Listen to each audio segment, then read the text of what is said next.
Hello everybody and welcome to this regional review of quarter 4 for the East Midlands. Today we'll look at the last 13 weeks of 2020 and how they performed under the ever-changing COVID rules and restrictions. Before that, I'll hand over to Diane for a brief overview of Springboard, then I'll come back and cover how we deal with January comparisons before going into the data for quarter 4. Finally, we'll touch on some of the predictions for 2021. Hello everyone, I'm Diane Worrell, Springboard's Marketing and Insights Director. For anyone who isn't familiar with Springboard, I thought it would be helpful to give a quick tour of what we do. We deliver data and insights on customers in destinations and also in bricks and mortar stores. Our key metric is footfall, that's the volume of customer activity, and we track footfall across the UK. We have a network of counters tracking footfall continuously 24 hours a day at around 4,500 locations, and we cover around 250 towns and cities. This map shows our coverage in high streets, and you can see that we track footfall across all regions of the UK. Our coverage includes all of our regional cities, but also a huge range of towns of different sizes and functions, from large town centres to small local high streets.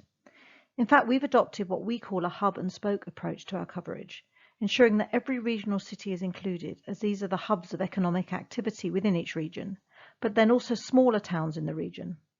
This means that in any one region, we're tracking footfall in towns that account for around 2/3 of all spend.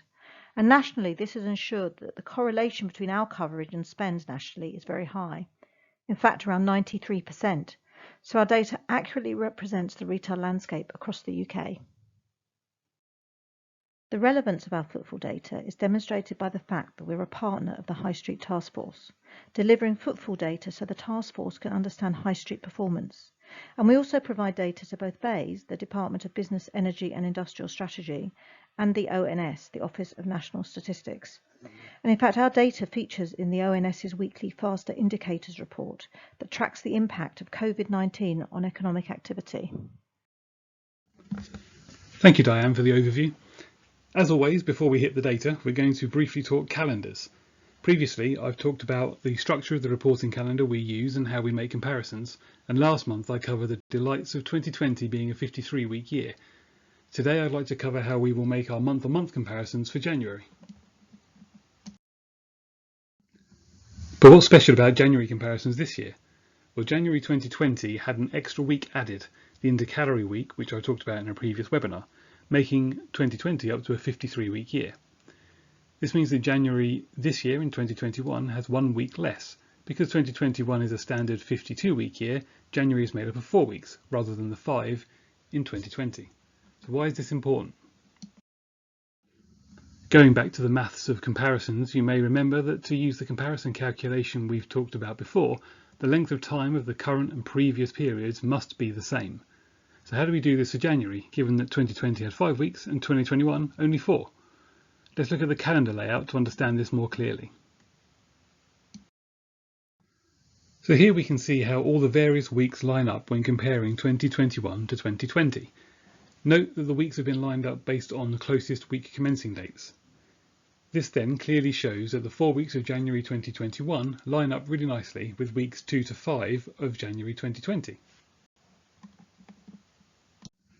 The following months all fall into place following January for their year-on-year comparisons.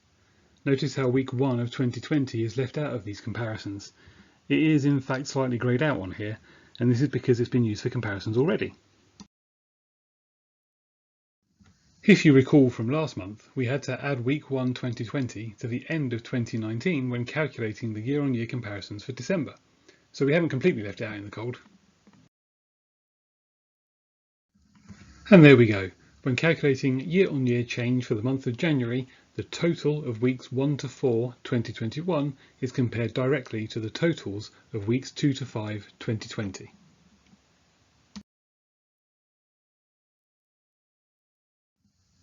Now we'll look at the East Midlands data for quarter 4 2020. Let's start with some context. Looking across all destination types across the UK, we can see that all destinations, unsurprisingly, saw a huge drop in footfall across the course of 2020.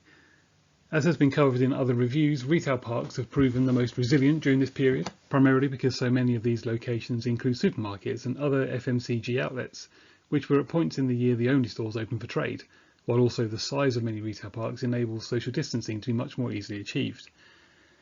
High streets have seen the biggest hit to footfall, hospitality, non-essential retail and office space making up much of the draw here, and so many of these were affected heavily by the various restrictions imposed over the year. However, on the positive side for many local high streets, there has been a growth in localism outside of the large regional cities. For more on this, please do check out our 2020 annual review if you haven't already. As identified in our annual review, there are 6 key time periods across 2020 in relation to footfall defined by the COVID response. Pre-COVID, up to week 11, the first lockdown from weeks 12 to 24, the reopening of retail in weeks 25 through to week 44, our second lockdown, which was weeks 45 to 48, the reopening again, week 49 to 50, and then finally the move to tier 4s and lockdown 3, which was from weeks 51 to 53. Quarter 4, starting in week 41, covers 4 of these periods: the retail reopening, lockdown 2, reopening in December, and then tier 4s and lockdown 3. So all in all, quite an eventful quarter. Comparing the year-on-year performance of high streets against the UK as a whole, the impact can be seen. High streets have not fared as well throughout the pandemic as other destination types. They have followed the same pattern, which indicates that the restrictions being imposed are having similar effects across all destination types, but are hitting high streets the hardest. However, not everything is bad news for the high streets. As I alluded to earlier, local high streets have proven to be far more resilient than the larger regional cities. As less people travel into these cities and work from home, more people are rediscovering their local high streets. The fact that these are often accessible and within walking distance of home, combined with being open air and lacking the congestion of larger locations, makes them more attractive.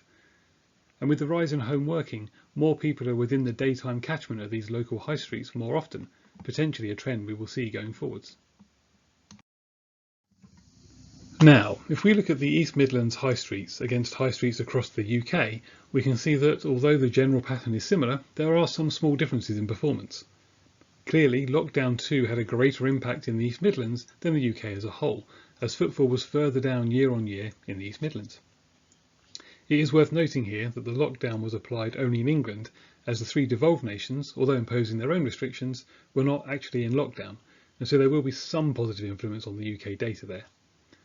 Positively though, it's apparent that for the post-Christmas period, where tiers were in place, East Midlands high streets outperformed high streets across the UK. In fact, for weeks 52 and 53, footfall fell by 10% less than in the UK as a whole, even though the region is a mix of both tier 3 and 4 areas. We can break this down a little further by examining the changes in footfall across day parts in the region. Here we're looking at the change in daytime, early evening and nighttime footfall compared to 2019 to see if we can place where East Midlands high streets were most affected. Perhaps unsurprisingly, the nighttime has seen the largest and longest fall in footfall. This has been fairly consistent across the quarter, and even during lockdown 2 things didn't get much worse. This will likely be due to the restrictions on hospitality. Early evening fared a little better outside of lockdown. Restaurants were able to open as well as non-essential retail at these times, and so there would still have been a draw into high streets around this time of day. Lastly today, I wanted to touch on some of the results from our annual review that are going to be particularly important for high streets. We will likely see a marked change once the vaccination levels in the UK reach a critical mass. At this point, we'd expect to see a definite change in behaviour from the general population, as the freedom to go back somewhat to our previous lives is presented. Of course this will affect hospitality. There will be much eagerness to go to the pub for a drink with friends we haven't seen for months, but we also expect to see an initial surge to stores and destinations as well. With home working proving viable, we're expecting it to remain a part of people's working lives, whether 100% home-based or a combination of home and office work. And this will help the local high streets retain the business they've established in this time as local loyalty continues. This change in working locations may result in a change in local high streets' footfall peaks, both in days of the week and times of the day. The greater use of online shopping means that this will rebase at a higher level post-vaccination, while footfall will rebase at a lower level. For high streets in smaller towns, there may be repercussions if unemployment rises, and this will likely put a brake on spending should it arise.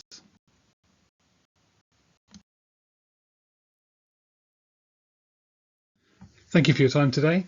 I hope you found some useful information in this webinar. Until next time.